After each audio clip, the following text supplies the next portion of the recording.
ایک گھنے اور خوفناک جنگل کے بیچ ایک خوفناک چڑیل رہتی تھی۔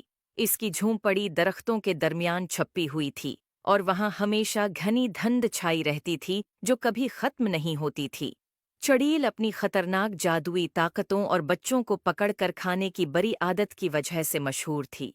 قریب کے گاؤں میں دو بہادر بہن بھائی مایا اور احمد رہتے تھے۔ انہوں نے چڑیل کے خوفناک قصے سنے تھے مگر ان پر کبھی یقین نہیں کیا۔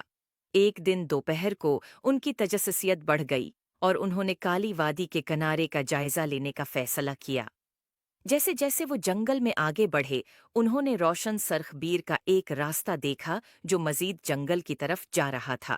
خطرے سے بے خبر یہ راستہ انہیں سیدھا چڑیل کی چھپی ہوئی جھونپڑی تک لے گیا۔ چڑیل اپنے لمبے الجھے ہوئے بالوں اور تاریک گہری آنکھوں کے ساتھ سایوں میں چھپی ہوئی انہیں دیکھ رہی تھی اور اس کے چہرے پر ایک مکروا مسکراہٹ تھی۔ اس نے ایک جادو کیا جس سے اس کی جھونپڑی کا دروازہ کھٹاک سے کھل گیا۔ آؤ اندر آؤ پیارے بچوں، چڑیل نے ایک میٹھے انداز میں کہا۔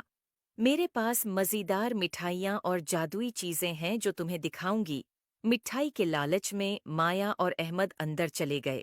جھونپڑی کے اندر انہیں ایک میز ملی جو ہر قسم کی مٹھائیوں سے بھری ہوئی تھی۔ جیسے ہی انہوں نے کھانا شروع کیا انہیں شدید نیند آنے لگی۔ چڑیل نے مٹھائیوں پر جادو کیا تھا کہ وہ انہیں صلا دیں۔ جیسے ہی بچے سونے لگے ایک چھوٹی سی روشنی کمرے کے کونے میں ظاہر ہوئی۔ یہ ایک بہادر پری تھی جس کا نام سونا تھا۔ وہ جنگل پر نظر رکھ رہی تھی اور اس نے بچوں کے خطرے کو محسوس کیا۔ سونا نے اپنی ننھی چھڑی سے ایک طاقتور جادو کیا جس نے بچوں پر لگی جادوئی نیند کو توڑ دیا۔ مایا اور احمد جاگ گئے، حیران لیکن محفوظ تھے۔ سونا نے انہیں جلدی سے دروازے کی طرف رہنمائی کی اور انہیں فرار ہونے کا اشارہ دیا۔ چڑیل جب اس نے دیکھا کہ اس کا شکار بھاگ رہا ہے، چڑیل نے سونا پر جادو کرنے کی کوشش کی، لیکن سونا کی جادوئی طاقت زیادہ مضبوط تھی اور اس نے بچوں کے گرد حفاظتی حصار بنا دیا۔ اپنی چھڑی کے ایک اور وار سے سونا نے چڑیل کو ایک تتلی میں تبدیل کر دیا۔